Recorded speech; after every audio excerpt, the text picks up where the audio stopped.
Hello everyone, welcome to GGN. Today is Friday, June 29th, 2012, and I'm Darko. This is my website, ggnonline.com. There's a poll up there, you can check on it and vote how long until a drone kills the first American on American soil. So far, the majority are saying within the next year, followed by the next 2 years. You can follow GGN with your email address, also on YouTube, ddarko2012 and ddarko2013. And if you'd like to help, you can donate right there. So, and there's also a little news archive there. So, I'm ready to go here, and we're going to cover the economy. And the biggest news, of course, is Obamacare approved.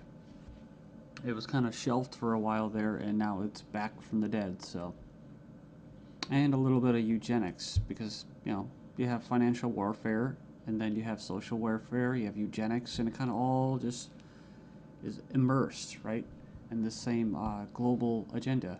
So it says here, Obamacare approved, IRS to force Americans to buy health insurance. It says it's a victory for Obama and a travesty for the middle class. The Supreme Court upheld Obama's health care mandate, empowers the IRS to begin to regulate America's health care by 2014. Expect IRS thugs armed with shotguns knocking at your door to fine you almost $700 a person or $2,000 per household for failure to purchase health insurance. If you fail to pay the outrageous fine, expect to be sued by the IRS. It says here that revised healthcare laws remove the penalty of almost $250,000 in imprisonment up to 5 years. It says here this ruling allows the federal government to force citizens to enter a contract with private corporations to buy health insurance. This is happening just days before the 4th of July, when Americans won its independence from British tyranny, and now we face the same tyranny today. It says here by 2014, all Americans will have to submit or face being fined and sued by the Internal Revenue Service. The American people are already struggling financially with record unemployment, inflation, and trillions of dollars in national debt. By the time health insurance becomes mandatory, the middle class will be financially bankrupt. This is the reason why the military and police are preparing for martial law in the U.S. streets, says because people will revolt against the system that has basically turned people into financial slaves. So it says here that they're conditioning Americans with checkpoints and speed traps, army drones to spy on us. We're going to cover all this, rolling out the tanks and putting military goons on residential streets to prepare us for what is to come in the future. It says here the Bilderberg Group discussed in Spain about wanting to level America into a third world impoverished nation where we're all poor under world government dictatorship. It says here soon the Americans' standard of living will drop significantly, and it won't just be the standard of living, it will be their age of death, right? Their basically the average lifespan. It says here services will be cut. We're going to get into that too, death pathway and stuff like that.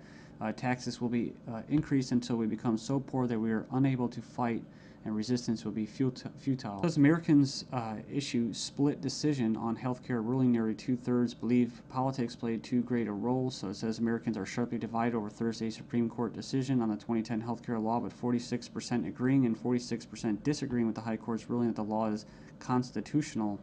Then you have from the Daily Bail, Obamacare complicated. Check out the flow chart. And yeah, there's our buddy, the IRS, right there. But it's just a god-awful mess. And you have Secretary of Health and Human Services in the middle. All these different vested interests, all these different bureaucracies. And the biggest invested interest that helped write the bill was the insurance companies. And they're the ones that are going to basically, how could you say, not profit. Well, they will profit, but they're going to get the best advantage from this, right? And if you would like an anarchist perspective on the whole Obamacare thing, I think Stefan Molyneux did a pretty good analysis of this. I think he held back a lot. I think he's gone over it and made his point so many times, his argument, that he was actually kind of just laid back about it. So it's kind of nice. It's 18 minutes, not too long. The truth about Obamacare, yes, it's even worse than you think. And right here in the description, he puts in there the 6 facts that he presents in his argument. So fact 1, there is no law in the U.S. anymore. Basically what he's saying is that if they could just do anything, then there's no law, right? And it's tricky because, in quote, in a stateless society, there would be what? No law. Well, there would still be common law. See, this isn't common law. This is political law. That's why you have pigs, political law enforcement, and the like that are going to be enforcing this, federal agents and that. So in other words, what he's saying is that you might as well just have no government, because right here you have a dictatorship with, quote, laws, right? They have laws that basically write in a dictatorship. So we have here Obamacare is an admission that all previous government health care programs have failed. So, and this is true. I remember the recording, about Nixon and stuff like that, getting people on Medicaid. It doesn't really matter whether it's good or not. And in fact, costs have already doubled from initial estimates, and that's usually how it works. As soon as this gets closer to fruition, oh yeah, some hidden costs. Sorry, guys. Fact 4, 70% plus of healthcare issues result from individual choice. So the thing about it, he's talking about smoking, drinking, eating basically a lot of bad food and stuff like that. You can actually help. But a lot of these people that are going to, quote, benefit from this are not going to be doing anything to help their own health, right? So it says here the inability to discriminate on pre-existing conditions is an essential driver of healthcare cost. So I think what he's saying there is it's not very free market. It says here that the fines for non-compliance are destined to rise enormously. We have 15 reasons why the Obamacare decision is a mind-blowing disaster for America. It was actually, it says here it was voted 5-4 decision to uphold the vote. And it says here, the bill, it says here the swing vote was Chief Justice John Roberts, who was appointed by George Bush, W. Bush. And not that you'd have any confidence in the judicial system as it stands, just based off past history and their track record. It says here, after the vote today, it is hard to have any faith in the U.S. Supreme Court. I guess they're saying because he was quote conservative. According to the Supreme Court, the federal government has the power to force you to buy private goods and services. And it goes on and says here that it's another step away from individual liberty, another step towards a nanny state. I hate that word. But it says here IRS is now going to be given the task of hunting down and penalizing Americans. And it says here, in fact, the Obama administration has given the IRS $500 million extra outside the normal appropriation process to help them enforce the provisions of Obamacare they're in charge of overseeing. It imposes more than 20 new taxes on the American people. And you can click the link there. If you click the title of this article, you can find it and check it out. So it says here, number 5, an attempt to control costs and promote efficiency. Obamacare limits the treatment options that doctors and patients can consider. In other words, the death pathway, right? The British system, this is likely to result in a decrease in life expectancy. That's what I was talking about in the United States in the beginning of this video. So yeah, it's going to send health insurance premiums soaring, especially for younger Americans. And, it's going to crush small businesses, as they say. And number 9, Obamacare is going to make the emerging doctor shortage in America a lot worse. So hundreds of thousands of doctors are leaving the medical profession because of this. It says here it's already forced the cancellation of dozens of doctor-owned hospitals. And it says here that the following is one example from the Alliance Defense Fund. It's an insidious little provision. It says here, did you know that this bill, you'll have to pay for life-saving drugs, but life drugs are free. So 100% free. If this plan were really about health care, it wouldn't be about, it would be the other way around. So yeah, it's like robbing from the future to pay for the living. So and it just turns into a god-awful mess. It's not even just politics, it's generational. 13 reasons why the revolution might start with Obamacare. Go in there and check that out. I'll just name a few and you can hopefully go in there and check it out. It says here that's a direct tax which is unconstitutional under Article 1, Section 9. And you can go in there and read that. It says here it violates states' rights since federal government does not have the constitutional authority to take over healthcare as stated in the 10th Amendment outlined in the Bill of Rights. This mandate is involuntary servitude or slavery to big banks and insurance industries, neither slavery nor involuntary servitude except as punishment for a crime whereof the party shall be duly convicted. Basically, the 13th Amendment. So yeah, that's the federal government's 4th of July Independence Day present to Americans. It's pretty crazy. I mean, you think the timing of this was just happenstance? I bet it isn't. Let's just show you. Just give you a big middle finger right in front of your face.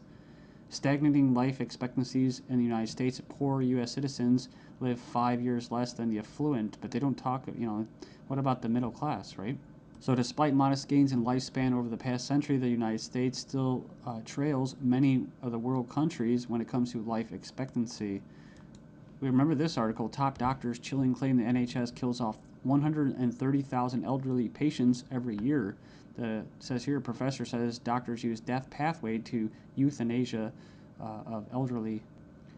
Says here that Liverpool care pathway, death pathway, may be slippery slope to backdoor euthanasia. This is from 2009 from the Telegraph.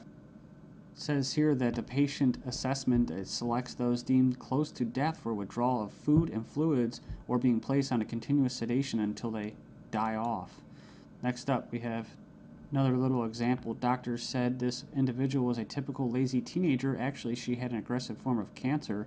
So it goes on here. It says that she was finally diagnosed after she had an MRI scan following a fall. So basically, she was left undiagnosed for 6 months after doctors mistook her symptoms for typical teenager laziness. So as cancer rates soar due to the eugenics and that, I see these articles.